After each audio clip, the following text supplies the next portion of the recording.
राधे राधे भक्तों, जय श्रीमन राधे, जय सिया राम, जय माता दी। सनातन धर्म चैनल में आप सभी भक्तों का स्वागत है। आशा करता हूं आप प्रसन्न होंगे, खुशी से झूम रहे होंगे और भगवान की पूजा में लीन होंगे। देखिए, हमारे चैनल का मकसद सनातन धर्म के खिलाफ अगर कुछ भी चल रहा है, ऐसे विषयों को सबके सामने लाना जिस पर आज धर्म पर कुछ प्रश्न चिन्ह लग रहे हैं या वह धर्म से संबंधित है और एक विशेष उन लोगों के द्वारा आ रही है वो आवाज जिनका कार्य धर्म को संभालना है, तो उसी की आवाज को हम बुलंद करते हैं। उससे पहले मैं आपको एक बात और बता दूं, हमारा चैनल कोई न्यूज चैनल नहीं है जो अपनी वजह से कुछ भी बताए। ये मेरा वादा है आपसे, जो बताऊंगा उन्हीं शब्दों में बताऊंगा जो जिसने कहे हैं, है ना। अगर मेरा कोई व्यक्तिगत विचार होगा तो उसके बारे में मैं आपको जरूर बोलूंगा कि ये मेरा व्यक्तिगत विचार है। आप क्या समझते हैं आप कमेंट कीजिएगा। और आप जितने भी लोग आ रहे हैं उन सबसे मेरी रिक्वेस्ट है, ये मैं आग्रह करता हूं आपसे कि आप कमेंट में जय श्री राधे, जय माता दी, जय श्री राम, किसी भी भगवान का नाम, है ना, हर हर महादेव लिख के जाएं, कमेंट करें। मेरे पे नहीं, कोई भी भगवान की वीडियो अगर आप देखते हैं तो वहां कमेंट कीजिए, क्योंकि आपने कमेंट किया, किसी और ने उसे पढ़ा, उस बहाने उसके भी मन में भगवान का नाम पहुंचा, जिसके कारण आप बने, है ना। आपको नहीं पता ये कमेंट कहां से कौन पढ़ रहा है, लेकिन आपकी वजह से वो 4 शब्द 5 शब्द पढ़े, उसके मन में भी वो नाम पहुंचा। तो मैं आशा करता हूं आप सबको इस चीज का फल प्राप्त हो। आइए शुरू करते हैं। अब जैसा कि हम काफी दिन से देख रहे थे, प्रदीप मिश्रा जी और प्रेमानंद जी के बीच जो व्याख्यान था कि एक राधा जी के लिए जो शब्द प्रयोग किए थे वो राधा महारानी के लिए, राधा रानी जी के लिए जो भी शब्दों प्रयोग था, उस पर प्रेमानंद जी को काफी क्रोध आया। लेकिन उस पर अब एक सफाई प्रदीप मिश्रा जी ने दी है, और ये जो सफाई है ये मैं आपके सामने उन्हीं के शब्दों में कहूंगा। उनसे जब एक रिपोर्टर पूछा कि आपने ये सब कहा है, आप इस कथा के बारे में जो विवाद चल रहा है आप ये क्या कहना चाहेंगे, तो उनका जवाब कुछ ये था। उन्होंने कहा, उन्हीं के शब्दों में आपके सामने लिखा हुआ भी आ रहा है और मैं पढ़कर भी शब्द सा उन्हीं के शब्दों में आपको बता रहा हूं। उनका कहना था, कमलापुर महाराष्ट्र में ये कथा की गई थी और 14 वर्ष पहले की ये वीडियो है, उनका कहना है। और उस वीडियो के क्लिप को काट छांट कर उसको छोटा किया गया, जिसमें हमने राधा जी के भगवान कृष्ण के साथ विवाह भांडीर वन में वो ब्रह्मा जी ने जो उनको करवाया था और ब्रह्मा जी ने उनका कन्यादान किया था, ये सब भी हमने वहां उस कथा में समझाया था। लेकिन क्या हुआ, किसी ने काट छांट की और कुछ ऐसी बातें सामने रख दी। उन्होंने कहा कि मैंने वहां पर बरसाने का महत्व भी समझाया है, रावण का महत्व भी हमने समझाया है उसमें, और अन्य प्रसंगों को उसको वर्णित किया गया।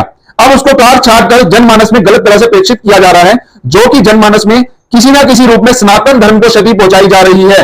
यह सनातन धर्म पर आक्षेप लगाने की कोशिश की जा रही है, आपस में संतों और ब्राह्मणों को लड़वाने की एक साजिश बताई इन्होंने। उनसे पूछा गया, अब उनसे अगला जो प्रश्न था वो बहुत अच्छा था। उनसे पूछा गया कि प्रेमानंद महाराज जी ने जो गुस्से में आपके लिए कहा है, सबके लिए कहा है उन्होंने, तो जो राधा जी को ऐसा बोलेगा तो उस पर आपके विचार क्या है।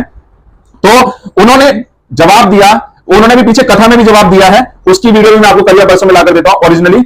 और सेकंड थिंग, ब्रज वाले इससे सहमत है या नहीं ये भी मैं आपको इस वीडियो के अंत तक बताऊंगा। तब तक आप जय श्रीमन राधे, जय श्री राधे कमेंट में लिखते रहिए और सब्सक्राइब करिए, सबसे करवाइए, क्योंकि धर्म की सभी जानकारी जो किसी के शब्दों में कही गई है वही मैं आपके सामने लाऊंगा, और उसके बाद सबके विचार यहां पर कमेंट आप करेंगे। कुछ कमेंट्स पर भी हम लोग यहां पर चर्चा करेंगे।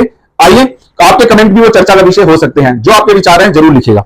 अब प्रेमानंद जी महाराज के लिए उन्होंने कहा, प्रेमानंद जी महाराज रसिक संत हैं, ब्रज के राधा का एक स्वरूप है, भगवान कृष्ण के एक स्वरूप है, बड़े भोले संत हैं, बड़े सहज संत हैं, कभी भी उनकी वाणी किसी के लिए गलत नहीं बोलती। उनका कहना है कि वो बहुत ज्यादा रसिक संत है, वो तो सही हम सभी जानते हैं वो कितना मीठा और कितना प्यारा बोलते हैं, तो उसे उन्होंने कहा कि मैं भी वो सब सुनता हूं, कितना अच्छा वो बोलते हैं। उनका मानना है कि जिसने ये साजिश की है, वाणी किसी की गलत नहीं है, उनके पास ये कोई वीडियो लेकर गया होगा, किसी ना किसी ने उन पर दबाव बनाया होगा, या वीडियो किसी ना किसी रूप में उनके पास पहुंचकर और उसे अलग तरीके से रंग देकर बताया गया होगा, उनको उसी तरह से बताया होगा ताकि उनसे क्रोध आए, यानी कि जो वीडियो लेकर गया है उसी ने उन्हें क्रोध दिलाया है, यह प्रदीप मिश्रा जी का कहना है। अब उन्होंने इसका एक उदाहरण दिया कि अब एक मंत्रा केकई को भड़का सकती है राम राज्य में रहकर। राम उनके हृदय में बैठे, तब भी केकई के हृदय में राम थे, तब भी मंत्रा ने केकई को भड़का दिया और राम को 14 वर्ष का वनवास उस मां ने दे दिया। तो कहीं ना कहीं किसी ना किसी रूप में कोई ना कोई भड़काने वाला ऐसा व्यक्ति है जिसको प्रदीप मिश्रा अच्छा नहीं लग रहा, यानी उन्होंने बोला मेरे खिलाफ कोई व्यक्ति है जो ये सब साजिश कर रहा है। और संत तो संत हैं, उनकी सहजता है, उनके हृदय में तो पाप नहीं है, वे किसी चीज को नहीं जानते, इसीलिए सहज रूप से जो भी उन्होंने बोला उनको उससे गुस्सा आया और उन्होंने ऐसा बोल दिया होगा, यह उनका कहना है।